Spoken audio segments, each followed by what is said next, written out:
Welcome, welcome back to another episode of Your Public Opinion Podcast. I am your host, Tamar, and today I have a very special guest, a friend, a colleague, and also a renowned teacher in our community. Today, we're going to be having a conversation about schooling in the UK, how we can improve things at home for our kids, and how to get the most of education as parents to see our kids elevate in the schooling system. Today, I would like to it's a great pleasure to introduce Iga, Mr. Mohammed, to our Public Opinion Podcast. Thanks, Tom. Really appreciate it, man. You make me feel special. Um, yeah, so as you said, we're neighbors, good Right. friends, gym buddies, and we're also parents Right. with children of similar ages. Yeah. I think, like all responsible parents, we want the best for our children. Yes. And we know that education is one way we can give them a really good start in life, Mm-hmm. and one way we can increase the opportunities and options they have as adults. Right. So I'm here to share my humble opinions, but also the experience I have Right. teaching over the last coming up to 14 years now in various schools in London primarily, but Okay. also just out of London too. I worked. Thank you. Thank you, Iga. Is it okay if I just use Mr. Mohammed? Whatever's comfortable, man. Okay. We don't want to make it too formal, but Right, yes. yeah, we just have a chat and see. Hopefully, there are questions maybe some parents might have for Mhm. their children, Right. and this may be able to answer some of those questions for them. I think that would be beneficial for Good. parents who are not maybe aware of what happens in the education system Mm-hmm. and how they can best prepare their children to get the best outcomes. Good.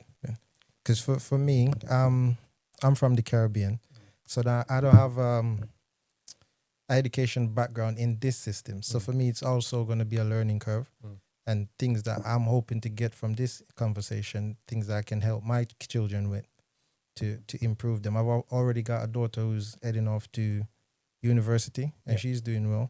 Great. But I've got two siblings coming up, and I'm hoping to get a lot from this conversation, and you too, the audience. Hopefully, you can take a lot from this. Yeah. Right. So Of course. today, Abdi, would you like to take us on a journey, and how did you get into education? So yeah, of course. So I had my primary schooling actually locally here, not too far from where we are now. Okay. What is now the Oasis Academy. Mm-hmm. Back then it was called Gilbert Scott. Then I went to an all boys secondary school in the south of London, Ingram, then college. Mm-hmm. Then I went to university. I actually studied economics, finance with statistics, so element of maths at university. Okay. And after graduating, I went into accounting and finance. Okay. And Accounting, finance. yeah, I used to work for Shell, the petroleum company. Right. They used to have a yeah. head office in London Waterloo, which is, I used to call it Shell Centre. I think it's been sold now. It's something else. Okay. And although it was a great company, the job itself wasn't just compatible for my personality. So very early on, I realized I could not sit in front of a computer, look at a spreadsheet and do numbers 8 hours a day, every day for 5 days a week. Okay. So I thought to myself, I can't do this. What can I do? And I had such an amazing time at secondary school specifically. It was one of those fond memories. It was such an amazing time for me personally, especially the friends and the environment. Yeah. I thought, you know what, I'd like to consider teaching maths, economics. Okay. So I went back to uni to do a postgraduate. So to become a teacher in the UK, you have to have a degree. Right. And then you do a postgraduate certificate in teacher training. It's called the PGCE. That's a combination of university and placement in a school. Okay. So that's how I got into teaching. This was 2010.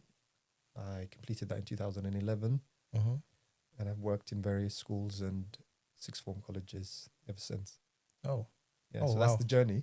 that's the journey. Yeah, by and Okay. large, it's been fun.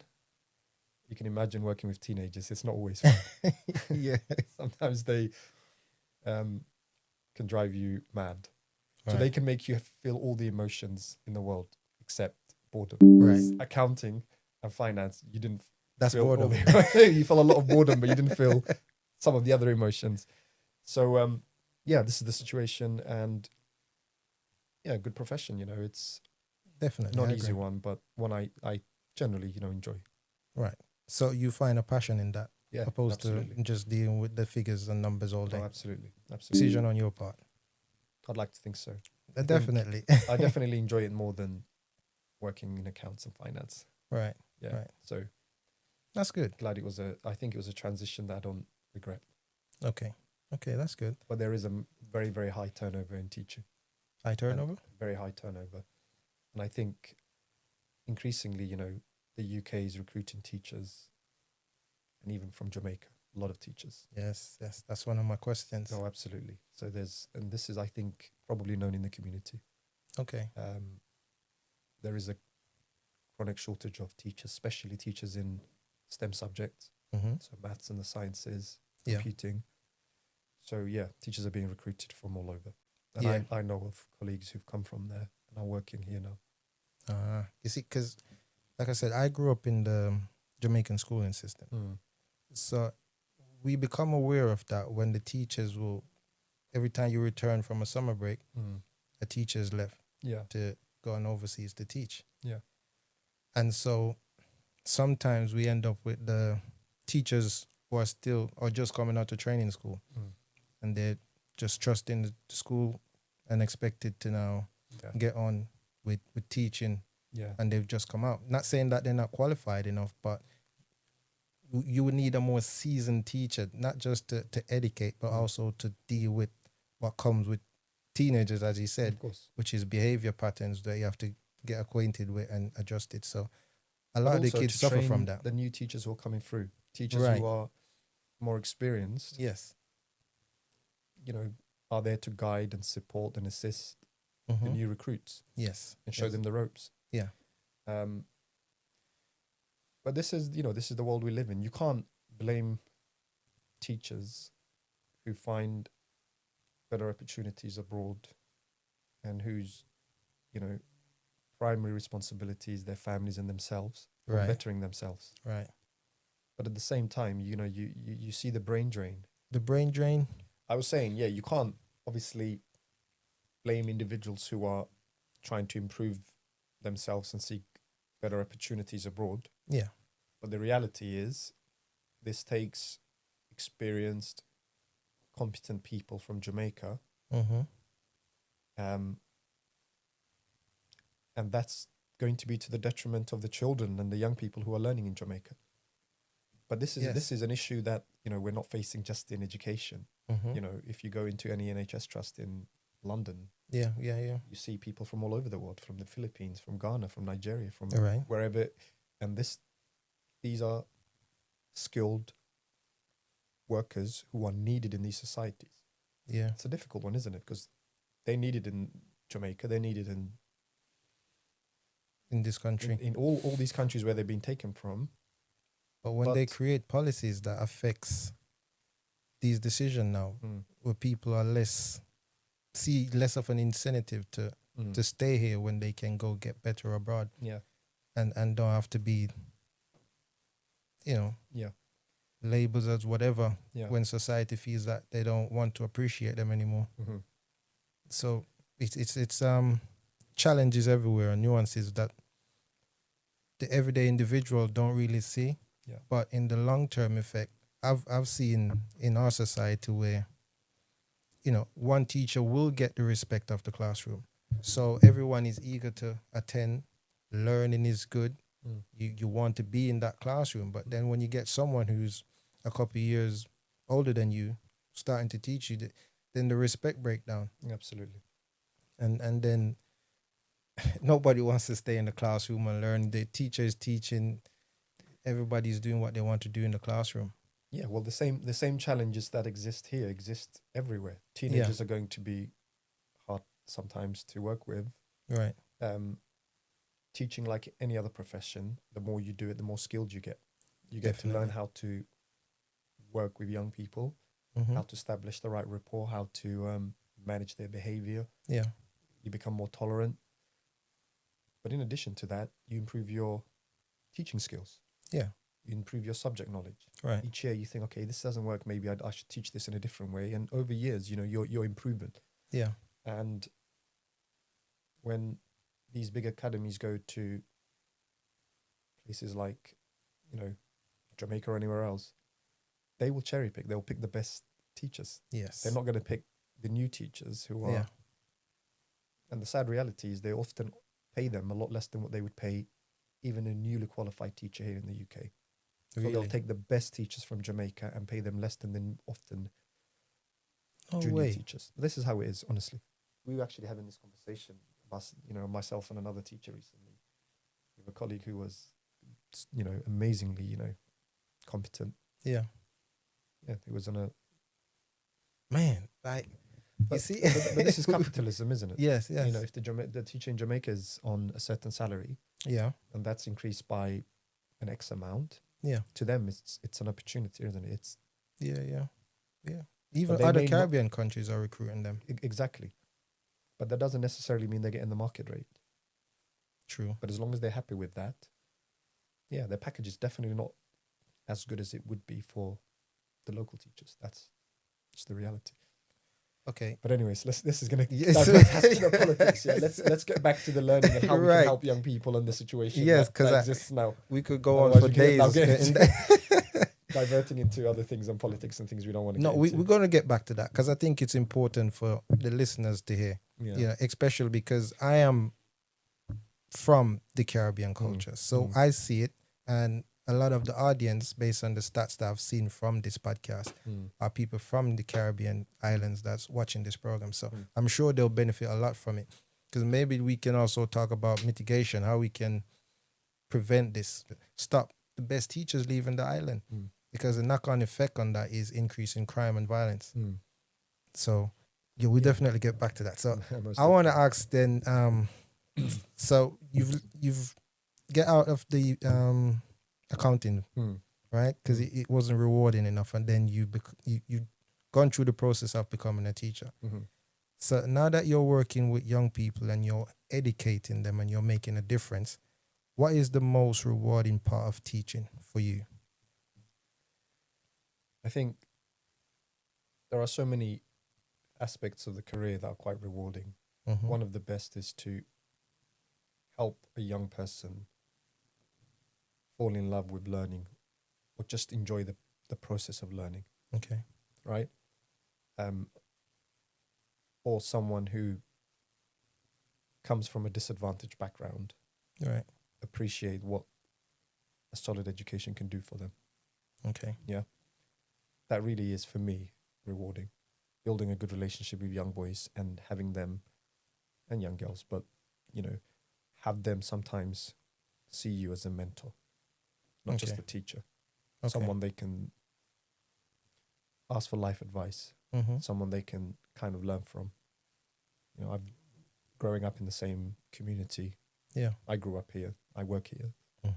We've had similar challenges. It's nice for them to be able to have someone that can relate to that. Yeah. Teaching is,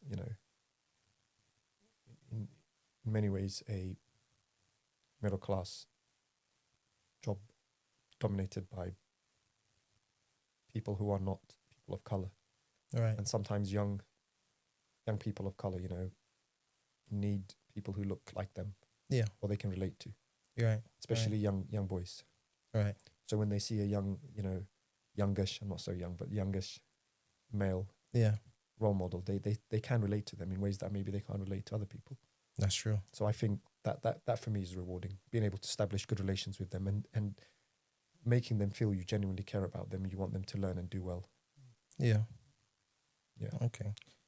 But how do you feel like when you are able to relate to, say, a challenging student, that he'll come to you instead of going to someone doesn't understand him or his background, when he can open up to you more and become more vulnerable.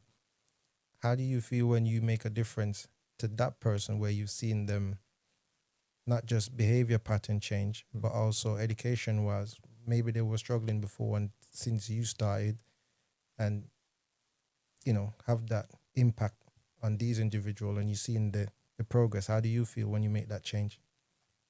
No, it's a great feeling.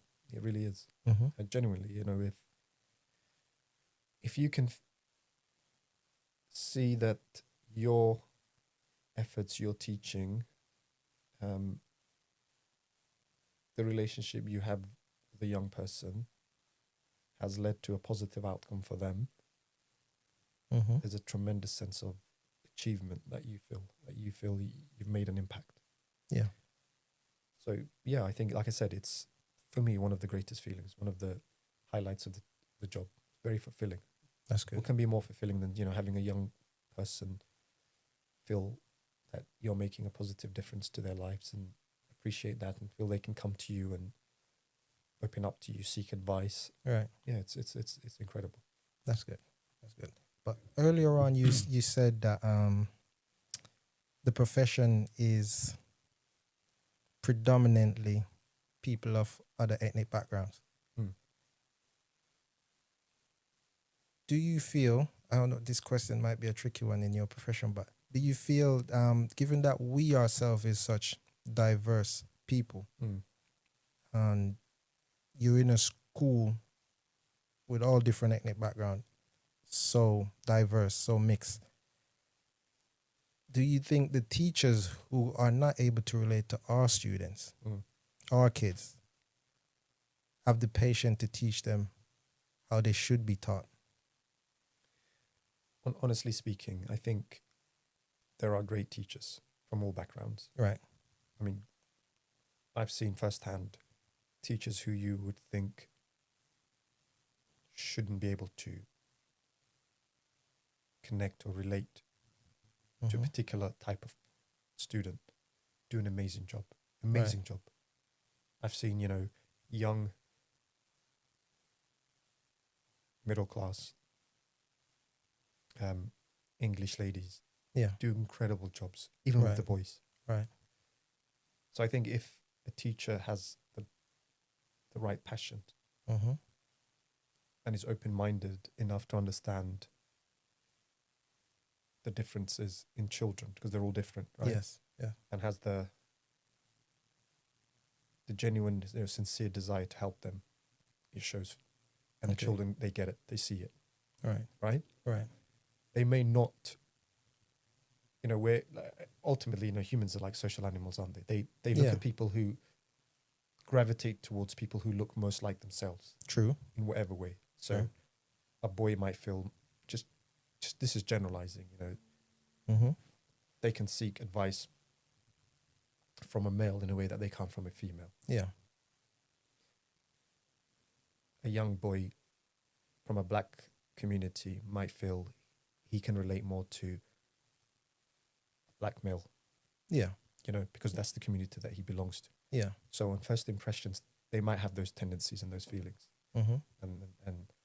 But where teachers are there for them, they want to show up in the right way. Yeah. And want the best outcome for them. They realize, and generally they respond positively. Generally speaking. Okay. Yeah, but I say as always, they just, if you go into a classroom now, Tom, and I don't know, a person very different to you goes into a classroom.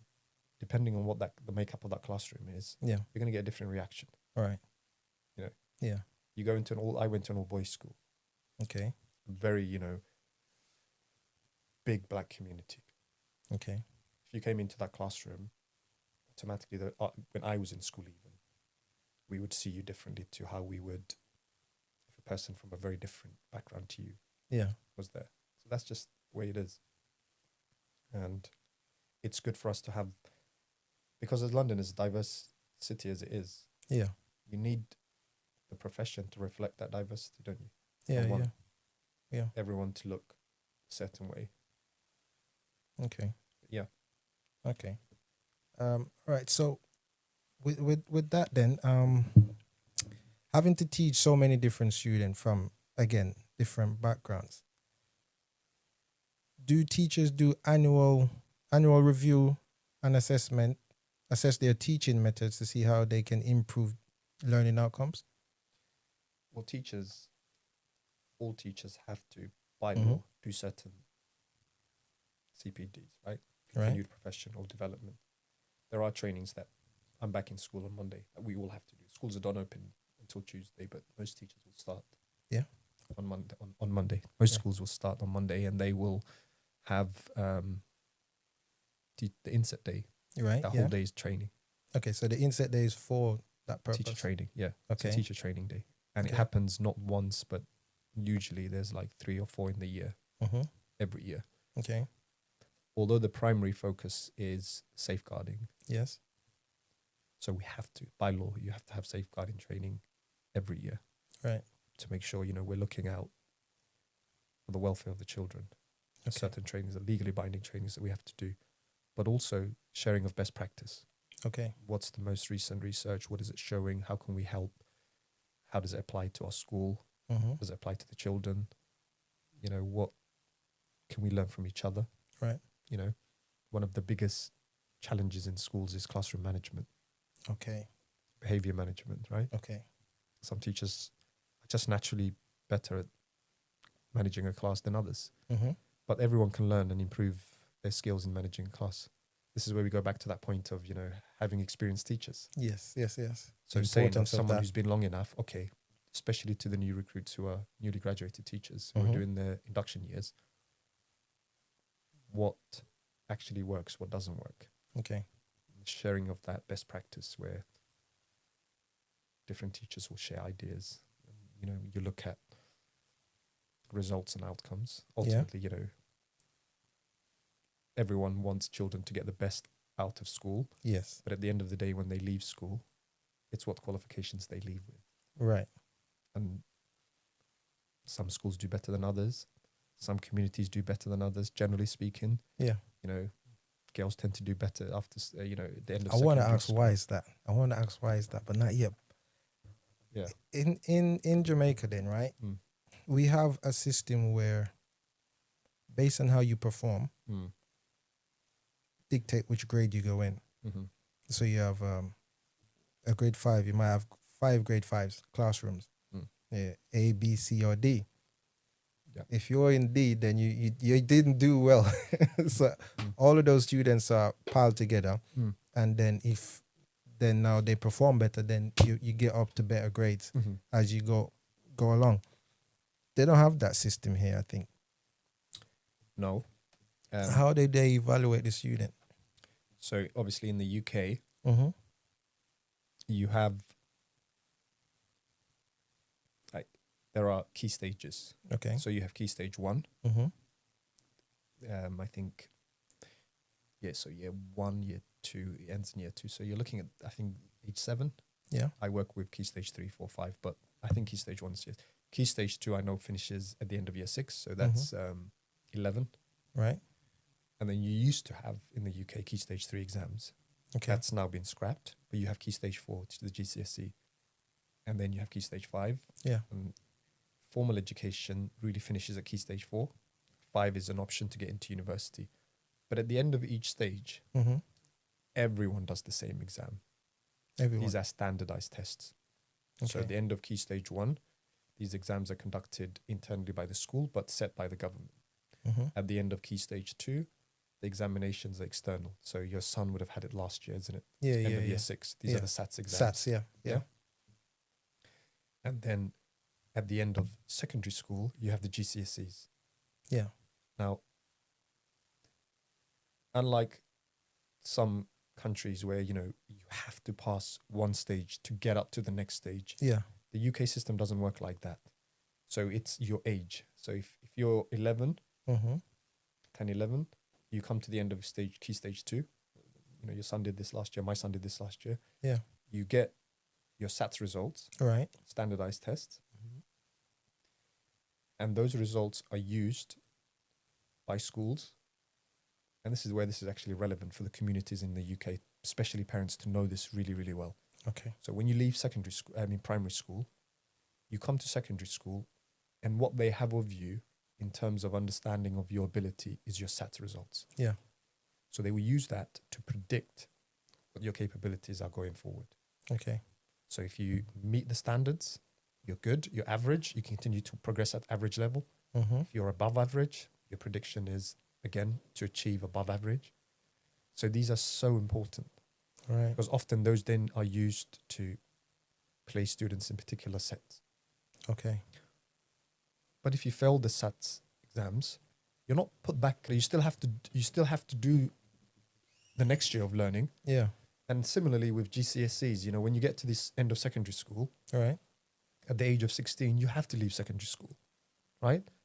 And if you get the grades you need, you get Yeah. to do your A-levels Yeah. or what's called a level 3 qualification.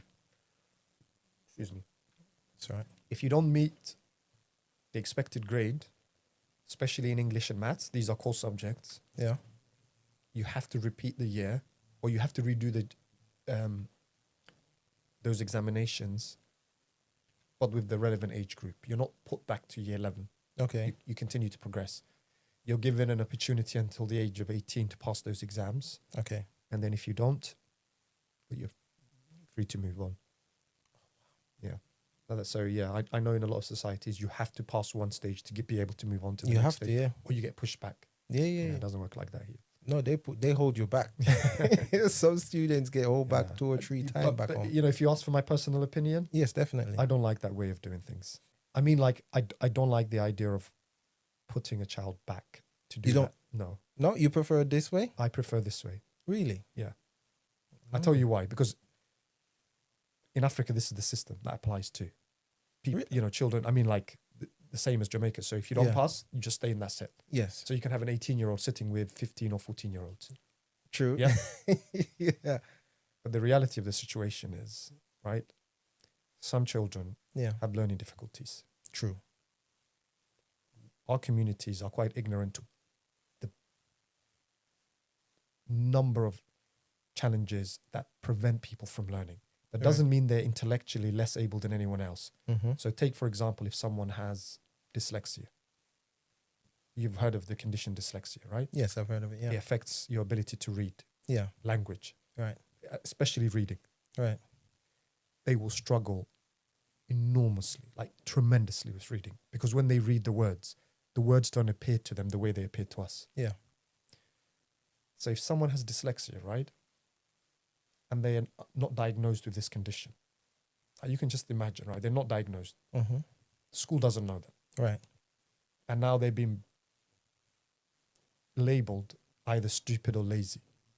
They could be trying their level best. Yeah. And it doesn't matter how hard they try, if they're not given the right tools and the right provisions to do this, Yeah. they will struggle and they will not pass. Right. And I'll give you a very good example of this, right? You know Richard Branson, Yes, I know Richard Branson. Virgin guy. Virgin guy. Right. He Yes. owns an island in the Caribbean. Yeah. You wouldn't call him intellectually disabled, would you? No. He said he got zeros in his exams when he was young in the UK. Mm-hmm. He couldn't pass them. Yeah. And he couldn't pass them because he was severely dyslexic. Yeah. I think Right? Einstein as well was I'm not sure about that. And I don't think Einstein was dyslexic. He was, some people say he spoke late. mm-hmm. You know, Einstein and Isaac Newton could have potentially had some form of autism, but Right. they were not dyslexic, right? Okay. But Richard Branson, he's living with us now. People can search him up and look at him. Mm-hmm. And then you see, you know, he couldn't. He left school with 0 qualifications. Right.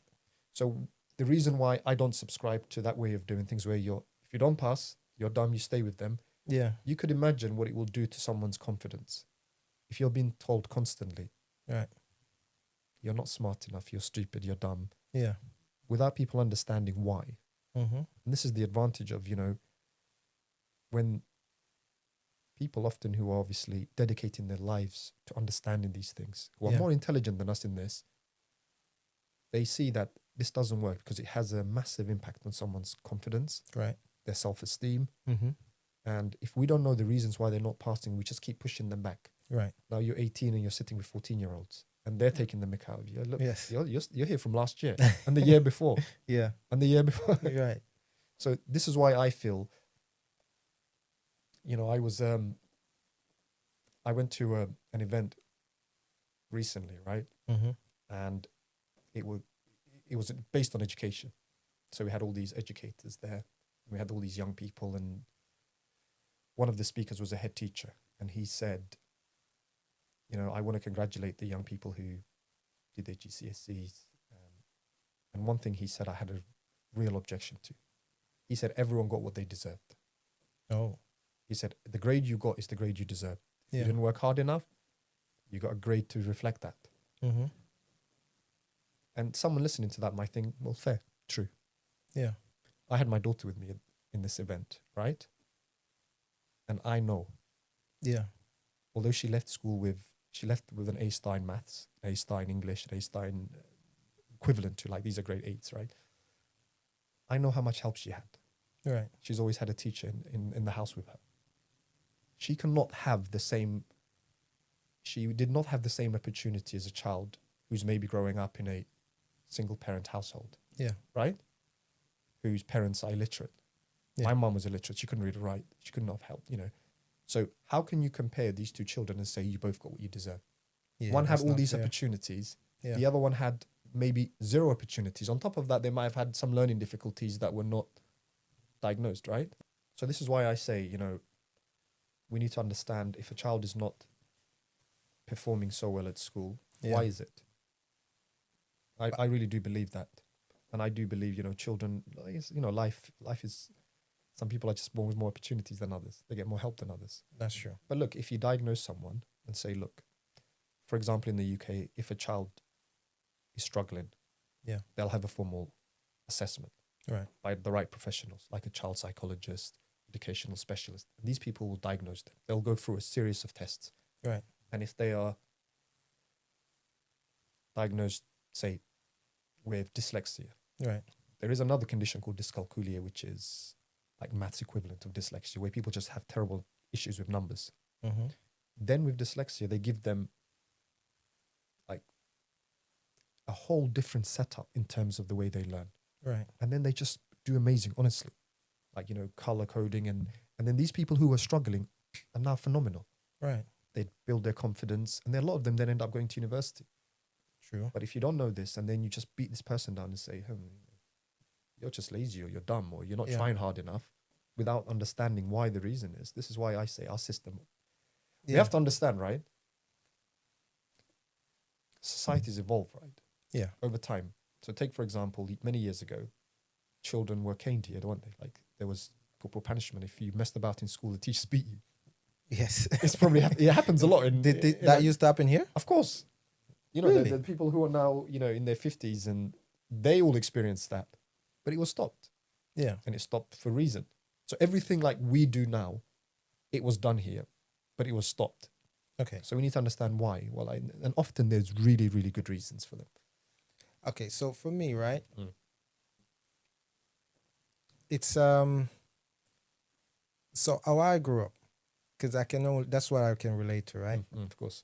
So the student wasn't really, because I think there's this thing now where a lot of kids are get diagnosed a lot more now, Mm-hmm. and going on the spectrum, right? Mm-hmm. That never used to happen when I was growing up. Mm.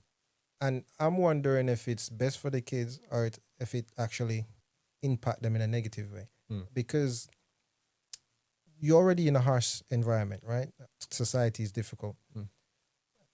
Some kids might be different. Yeah. It might have been dyslexia, or it might have been other thing that they weren't diagnosed for. Mm. But nonetheless, because of how society was, they were had to get on with it. Mm. You get teased. After a while, you overcome, you adjust, you assimilate, and you move past it. If you were slow in school, if you get hold back 1 year, then because you were already taught a lot of the curriculum, then you were able to better perform because you've got experience. Because most time it doesn't really change, right? Mm. So if you get hold back a year or two, then once you get the grades, you start performing and you catch up to the other kids. And in some sense, those kids end up being lawyers and doctors, and you're like, wow, this guy used to struggle in school. But I think now where there's a need to diagnose people, back then you wouldn't have think, okay, maybe there's something wrong with me. because it would have just been like, okay, I'm just slow at learning. Mm. But now that kids are being diagnosed a lot more, do you think that create more of a dependency for them to think, okay, there's something wrong with me? So with that generating that thinking, Yeah. now they become needy instead of overcoming what their circumstances are. If that makes sense. No, it makes a lot of sense. It's a really, really good question. And I see exactly where you're coming from. Yeah. And there is this explosion of diagnosis in the UK, especially, but in the Western world Right. and in other places, right? Yeah. And I think it's a tricky question to answer because take autism, Right. for example, Mm-hmm. children who are on the autistic spectrum. Yeah. The way it affects them is so wide ranging. Mhm. It's such a, like, I remember a boy who was diagnosed autistic, Mhm. right? And because of that diagnosis, he was able to have extra time in exams. He Right. felt anxious. He could do his exams in a different environment. He performed the best in maths in the class. Okay. In fact, he's one of a handful of students I remember in the last 14 years or so teaching who scored 100% in one of the maths papers. Right. The autism affected him socially. Right. So he's socially awkward, right? He didn't interact with people. Yeah. He was very, very introverted, Right. but it didn't affect his learning abilities, Mm-hmm. right? That boy's nightmare situation was to say, do public speech, like go in front of the class and speak to the class. Yeah. He just could not do it. He would have, honestly, he would have a mental breakdown if you said to him. He would have a panic attack. If you said Yeah. to him, go and stand in front of the group and speak, he wouldn't. But he was perfectly fine in terms of his learning. And like I Yeah. said to you, he did, phenomenally well, right? But there are other conditions. Like I said to you, like if someone has dyslexia, severe Yeah. dyslexia, honestly, I can say to you that, with all honesty, and people who have these conditions will know this. If it's severe, and you force them to try to learn the way that everyone else learns, Yeah. they would struggle and their life would be made miserable because of Okay. it, right? Mm-hmm. And it wouldn't be fair on them. Okay. And on top of that, if you then start labeling them stupid because they can't learn, Right. you could imagine what this could lead to. Right. But look, this is where there is a degree of professional judgment. Yeah. And parental judgment, right? Yeah. A parent will know if your child's playing the game all day Mm-hmm. and not reading or doing anything, Yeah. and they perform badly in school, there's nothing wrong with them. They're just not putting the effort in. Yeah. However, if your child is up all the time, they're anxious, they're doing their best, but they're still struggling, Yeah. maybe there is an issue. Right. Do you understand? I agree. This is where we have to get the people involved in the child's life or the learner's life to see, is this because there is an underlying need, Mm-hmm. or is this because they're just not putting the effort in?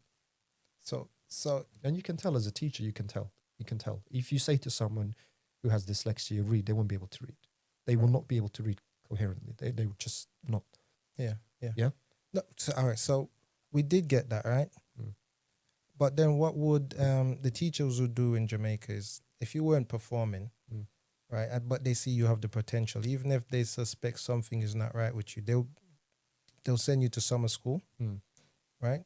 Sometimes the teachers will stay back with you just to help with what they think you're struggling with. And Mm. again, like the teachers who are really good at teaching, Mm.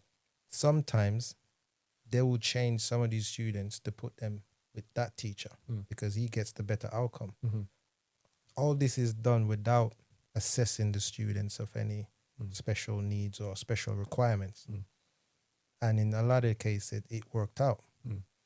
So what I want to ask as a follow-up question is, with the students now being diagnosed with a lot more of these ailments, right? No, I don't know, not ailments, disabilities. Well, they're neurodiverse. There's a whole range of issues that can affect learning. So, Right. they're not disabilities. They're just differences, right? Right. So maybe difference in the way they learn or difference in the way they see the world. Mm-hmm. But yeah, in some cases it's classed as disabilities, Right. but in some situations it's not. So Right. take ADHD. That's overdiagnosed now, isn't it? Well, or some people say it's overdiagnosed. Especially in our community. ADHD. I don't have the stats for that, by the way, but I But think in our community, it's really But I can say to you again, Mhm. look, with ADHD, it affects people differently. right. Teachers who have experience, and parents, I'm sure, if you're a parent and you have a child who has ADHD, Yeah. you know if it's severe, Right. how bad it can be. Yeah. I remember actually fairly recently, right? Honestly, one of my colleagues coming to the staff room during a break, Yeah. and he named this particular child, and he said, I had to ask him to leave my lesson within 5 minutes, 5 minutes. of him being in there. Okay. And his words were, he was bouncing off the walls. Right. And he said, I know for certain he didn't take his ADHD medication. Okay. Within 5 minutes, he said he was uncontrollable. Okay. So they had to call home and just verify with mum, did this child have his medication? Yeah. She said, no. Could you please send it to school so he can have his medication? Okay. So if it's severe ADHD, look, let me try and make you see this in a different way, right? Right. If you search up the statistics of the number of prisoners who have underlying issues, Mhm. you'll be astonished at the rate. Okay. Honestly, a lot of them have struggled in school. A Right. lot of them have underlying issues, Okay. and they haven't been diagnosed. But when they go in, often they discover that a disproportionate amount of them have some kind of underlying issues, right? Not everyone. Obviously, Yeah. there are people who commit crime because of other issues, but Yeah. a large percentage of them do. Okay. But you realize when you work with people, man, everyone's different. Like, you know, the brain works in different ways, and in terms of learning, Yeah. if you take someone and you have the right professionals assess them, Yes. and they can pinpoint what the issue is, Mm-hmm. and then they can put the right support in place for them. Right. The person who was struggling, honest to God, can sometimes just flip, and you think, how? Right. They completely like, right? Yeah.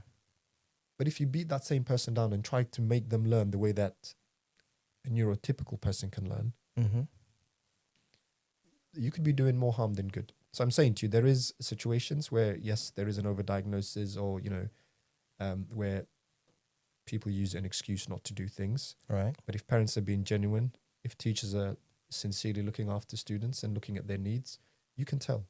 You can Okay. tell a child who's really trying and struggling, as Okay. opposed to someone who's just not making an effort, and then parents are making excuses for them. Okay. I got a 2-part question then. Mm. So let's say then, right? As a parent, could you help me understand what are the steps that a teacher take when they're assessing our kids? So if I'm a parent and I'm not picking up that there's something wrong with my child, but a teacher who is taught to look out for these signs, start seeing these signs, how do they assess my child when they're at school for one of these underlying issues? Yeah.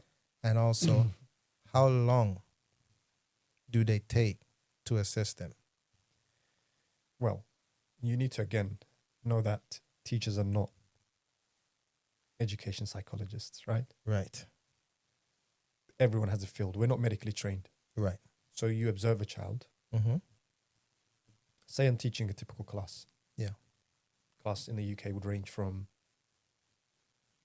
actually depends on where the class is. So a class with a lot of children with special needs will be smaller in number because they have more needs. Mm-hmm. But a typical class is sort of 28 to 31, right? Okay.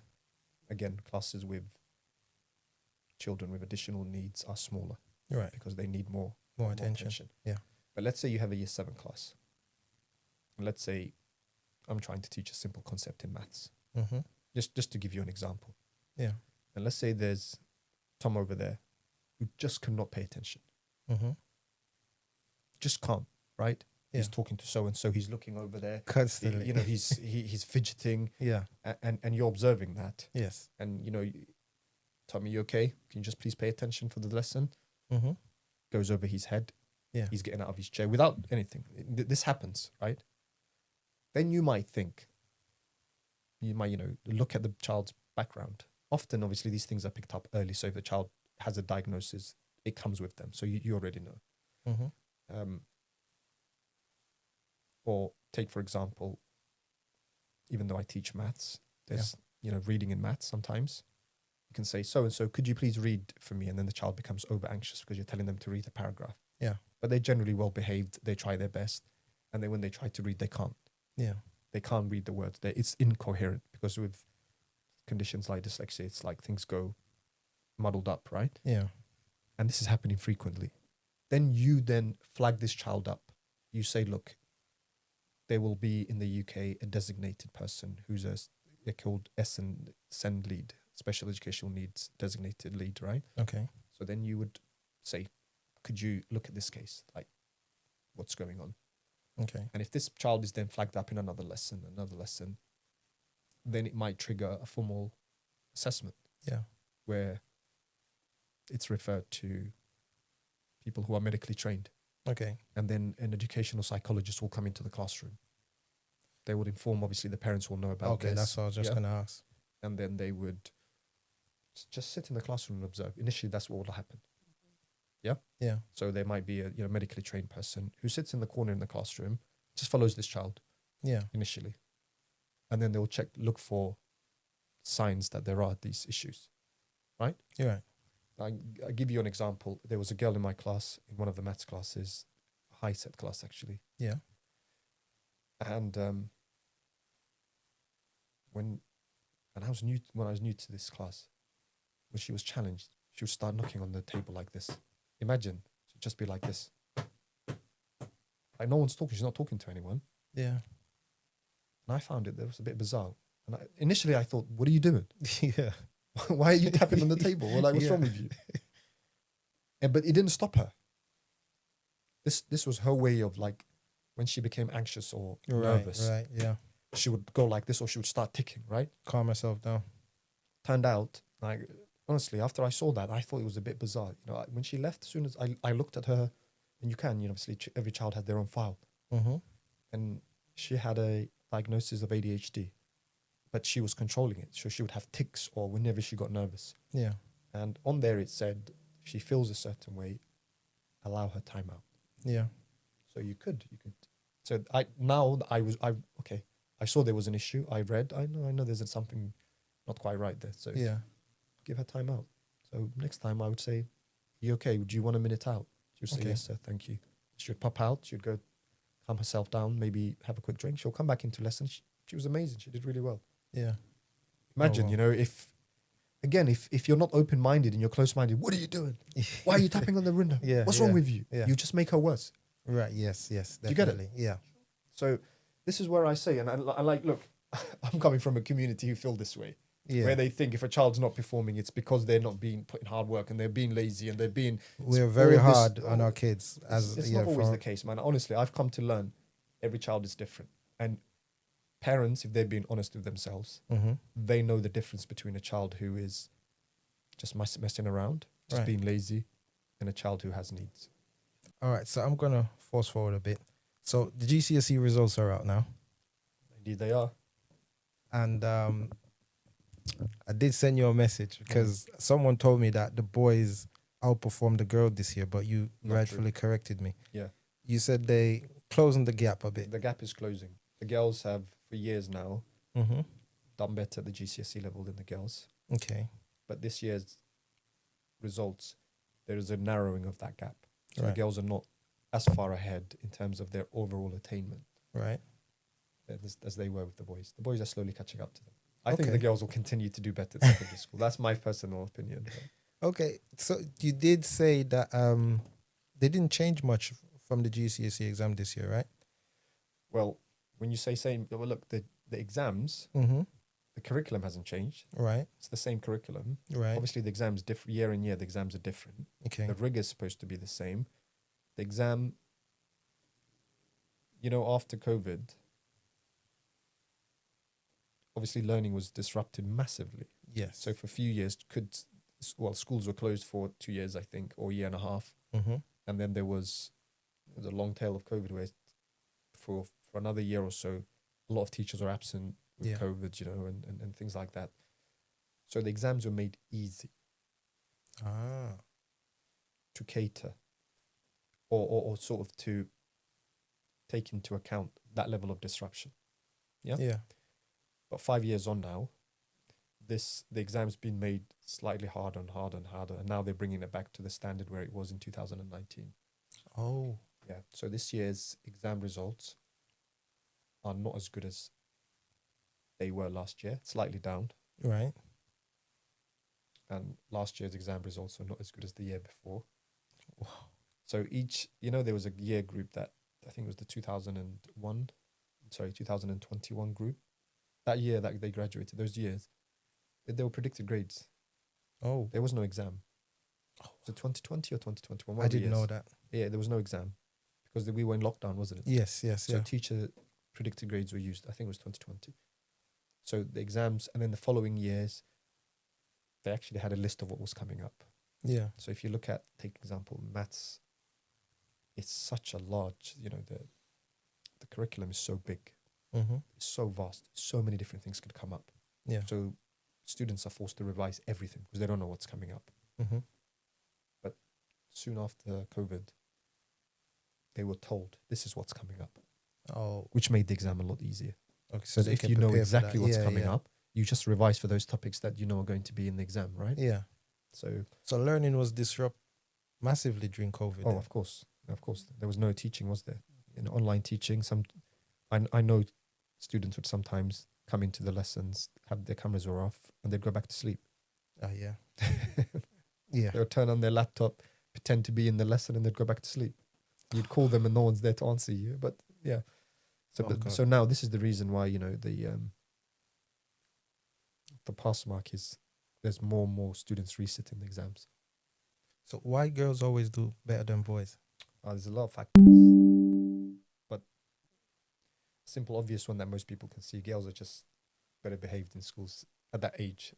Yeah. Yeah. They're a lot more likely to obviously follow instruction, less disruptive. They just seem to have more discipline in that age than the boys, generally. Oh. Generally, they tend to, in class, you might have, there's a vast difference in just the behavior. I think that's conduct. So it has a lot to do. Okay. Yeah. Oh.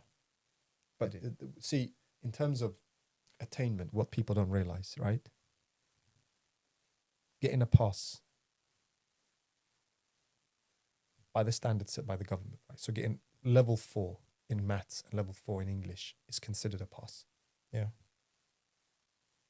But this is what most parents don't understand. If your child achieves a pass in English and maths at that level 4, Yeah. and you want them to carry on with their education, naturally the next level up from GCSE, if you want something with international respected level, right? It's A levels. Yeah. No school that I know will accept students to do any of the meaningful A levels if they achieve a grade 4. No school. Really? Although technically it's a pass. Yes. If you look at most of the schools around us, like I said, I don't know any school that would allow anybody to take, for example, an A level in mathematics or the sciences with a pass of 4 in maths and English. Typically, schools would say, if you want to do any of the STEM subjects, English, you need to have at least a 6 or above. Yeah. Yeah? Mm-hmm. So there is this also almost misleading perception in the minds of some parents. My child gets a level 4, well, they've passed their GCSE. Yeah. Okay, well, they might have technically passed their GCSE and they don't have to repeat it.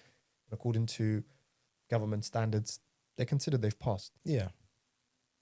But what do you want them to do next? You get it? Yeah, university. So if the idea is to get them to do A levels or to progress to university, they need a grade that's higher than a 4.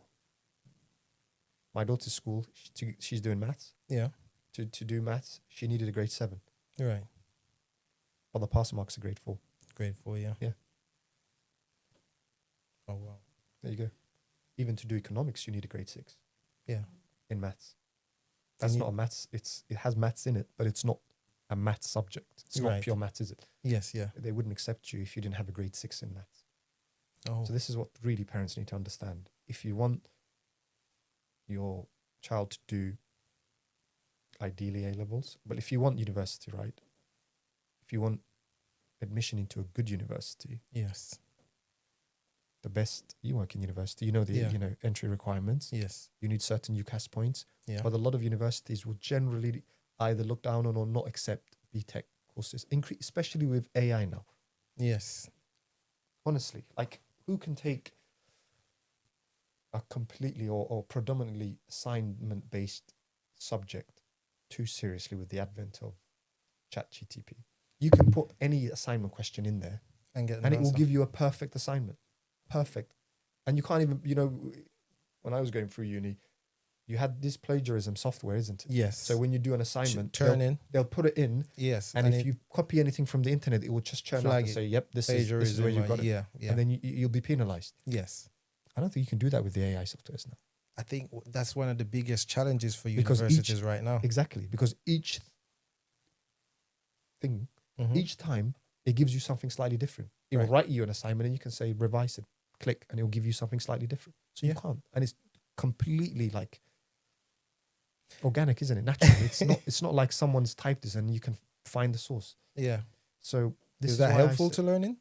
Well, it's helpful if it's used in the right way. If it's misused, as you know, it's But misused. if they're a not lot. actually taking the time to do the research anymore, where they can just put things Well, in. this is what I mean. A lot of young people who are doing assignment-based courses Yeah. just put the question in there. They just literally put the assignment question in there. Yeah.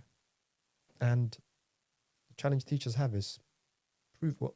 Look, there's ways you can, as a teacher, if you really want to prove, you can prove it. Right. Because you could say to them, okay, you know what their level is really. Mm-hmm. You know what they're capable of. If they present to you this amazing, perfect, Yeah. perfect punctuation, grammar, everything, and it's like a perfect answer, Yeah. you can get a sense whether it's theirs or not. Yeah. But getting a sense and proving it are two different things. Yeah. But okay, so with technology then, with technology increase and with social media, right, where they started off with the long clips, you watch a full hour video, now that full hour is gone to a couple seconds. Yeah. So with people's attention span shortening, Yeah. are you seeing an impact in the classroom because of this? Increasingly schools don't allow children to have phones. Right. I mean, like, in all the schools I've worked in recently, well, the young people come in and they were expected to hand their phones in at form time, the Yeah. start of the day, and then they'd get it back at the end of the day. Yes. And if they say they don't have a phone and they're caught with the phone's then confiscated for a period of a term, whatever that term is, like 3 months or whatever. Yeah. Yep. And there's a reason why schools take away these phones, because Mhm. they're a distraction. They're a distraction into their learning. Yeah. And, don't take my opinion. Look at the research. The research is showing it's affecting their attention span and their focus. Yeah. And then you will find young people sometimes saying, my screen time is 10 hours or 11 hours. Yeah. Yeah, I think it's a major problem, personally. My middle daughter, she's getting ready for GCSEs, right? Mm-hmm. So I think one of the things that I've noticed is that some kids, they will perform extremely well and pass all their tests, midterm exams. Mm-hmm. They'll do extremely well. Mm-hmm. But when it comes to GCSEs, I'll bet it could be pressure from home, where now they get to the point and they're expecting to do well because they've been passing everything. But when they get to the exams, they don't perform. Yeah. Is there anything that teachers put in place for someone who might have tests? I don't know if there's a thing where they test anxiety. Oh, there is definitely something. There is such thing as an exam anxiety. Oh, right. I've seen with my own eyes. Right. Honestly, even fairly recently, actually, Mm-hmm. students who go into exam and have a panic attack or Yeah. My daughter actually, when she was doing her mocks, so these are not the actual exams, but Right. like the last set of exams they do in school under like proper test conditions. Yeah. She likes physics and she really wanted to do well in physics. Yeah. And I think her teacher had such high expectations. She was like, I'm expecting a 9 from you, or something like this. And Yeah. the class was like, so there's all this pressure on her. Yes. And she goes into the exam and then she's hit with these questions that she just couldn't answer. Yes. And she became super anxious. She started having a nosebleed. She became unwell. Wow. Yeah. I had to like really, I talked to the school, to talk to her teacher, talk to her and say to her, look, you can't go into the real thing like this. Yeah. And it took a long time. But there are children who actually have exam anxiety and who schools know about. Yeah. And if a child has that tendency, it really affects them. So what schools do is if they know about this, Mm-hmm. they'll set up the exam in a way that minimizes that level of stress. Okay. So they might go into an exam, let's say, instead of going into the main hall where everyone is, where the big clock is, like the timer's there, and Yeah. they go into a particular, like a different room Yeah. in a more comfortable setting Okay. with one adult. And they're told when you're ready and you're calm, we'll start. You still have to do the exam under the conditions, the right Yeah. conditions. But, you're not, you start when your time's ready. Mm-hmm. If you need to take a break and have water with it, you can. So they get And sometimes it extra eases time. them. They don't get extra time. Because look, exam anxiety is different from having like being neurodiverse or Yeah. something, like having a special need. Yeah. They don't get extra time, but they do get extra provisions. Right. I said to you, like a special room, Yeah. Yeah. a member of staff working with them, more breaks. Okay. But yeah. And does that, from your experience, work for the Oh, child yeah, in that yeah, situation? Yeah. But I think, if you're a parent with a child who has that, you'll know, because they'll feel very nervous before every exam, not Mhm. sleep well the nights before, Right. stop eating, or, you can tell, like, they'll feel anxious. Right. And if that's the situation, then I would certainly say speak to the school. Say Okay. to them, I think this is what's happening. What can we do? But also have, like, I had hours of talking with my daughter, saying to her, it's an exam, it's not.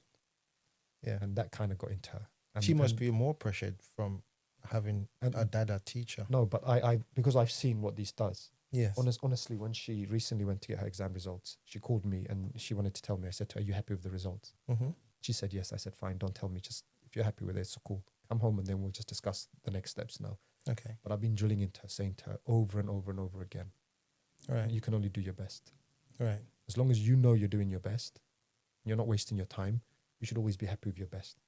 Right. I actually used the example of a famous fast Jamaican runner and said, I said to her, imagine if I train every day and try to go compete against Usain Bolt. Yeah. Do you think I'll win?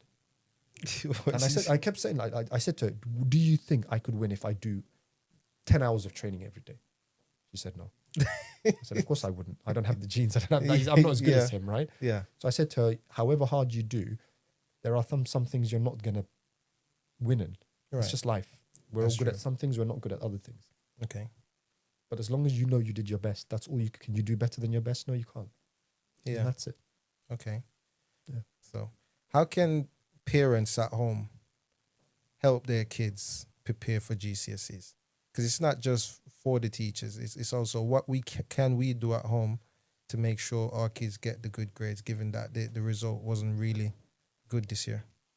Right, good question. And you know what I would say to you, honestly, Right. as a parent who just put a child through GCSE, but also as a teacher who sees this, Yeah. I would say to you, the parent's even more important than the teacher. I really do. I genuinely believe this, Okay. right? And all of the research shows this. Mm-hmm. So an average child, or even below average, with solid parents, Yes. will outperform a gifted child with absent parents. Okay. And, all research will back this up. Because I'll give you an example. So Yeah. I teach maths, right? Yes. I might have 4 lessons a day, 3 lessons, 4 lessons, whatever. Every lesson, I'm going to have a bunch of kids. Yeah. Who will be with me for an hour. I'll teach them for an hour and they'll move on. Another bunch of kids will come in. Mm-hmm. Yes, I'll see them quite regularly, but then they'll go to the next lesson and they'll have science and they'll go to the next lesson and have English and have history and whatever, right? Yeah. Now that child is going to learn maths. Yeah. They might have the ability to learn maths like this. right? Mm-hmm. But if they go home and when they leave school, that's the last time they look at something. Yeah. And then the next time they look, they go into an exam is when they actually go under that situation where they have to now show what they know. Yes. They're not going to remember anything. Right. This is the truth. That's okay. If, however, you have a parent who's consistently in the child's life, who sets the proper structure for them for learning, yeah, Right. but consistently, remember GCSEs are taking at the end of 5 years of learning. So a child will go into school in year 7, they'll do year 7, 8, 9, 10, and then they will leave in year 11, end of year 11. So that's 5 years. Yeah. Everything they've learned for those 5 years will be examined at the end of that. Right. Now, what most parents will do is they're busy with life, busy with work. They don't look at the child until they're like in year 11. Right. 4 years of learning has happened. Now you're looking at this child in year 11, right? And now you're expecting miracles. That's not how things work. Yeah. It's a lot easier. Let's say your child starts school in year 7. You're consistently saying to them, okay, your school's finished, come back. Yeah. Have some downtime, eat, relax for a while, but there's going to be homework time. Yeah. And you're going to make sure they do homework. Not here's a computer, do homework, because they'll watch YouTube and waste their time. Yeah. You'll go to the parents' evenings and you'll ask the teachers, how are they performing? Yes. How are they performing relative to the rest of the class? Yeah. If there are sets, what set are they in? Why are they in this set?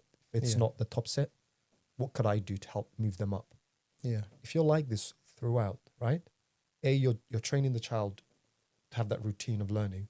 Mm-hmm. But B, you're allowing them to retain, right? Yeah.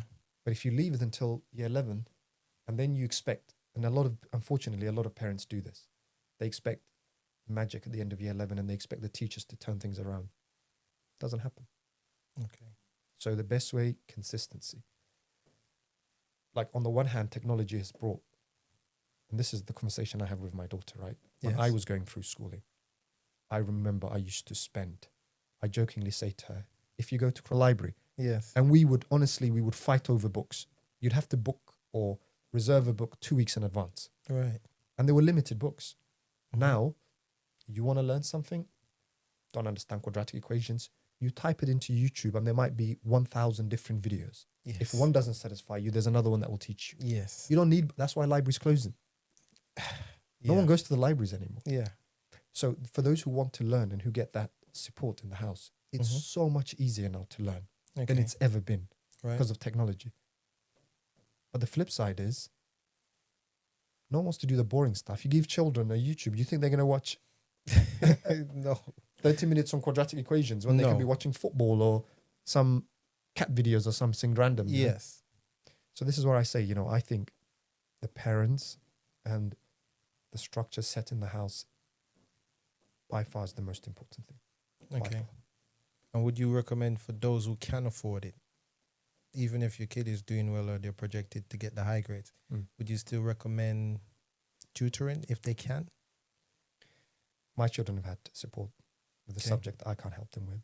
So Okay. they've been supported with, say, science and English. Mm-hmm. If you can afford them, they're affordable. Yeah. I'm in a partner in some tuition project that I run with colleagues. Yeah. Yes, I think it would help. Yeah. Because there are subjects that we're not, Yeah. educated to teach, and it's better if someone who has that level of education can help them, especially, from the age of 14 onwards. It makes a big difference. I think in London, statistically, I think majority of the children get Okay. support. This is why London outperforms all other areas in the UK. People from my community is underrepresented at the higher level Mm. and at the top performing universities in London. Mm-hmm. Is there anything you can pinpoint as to why that is?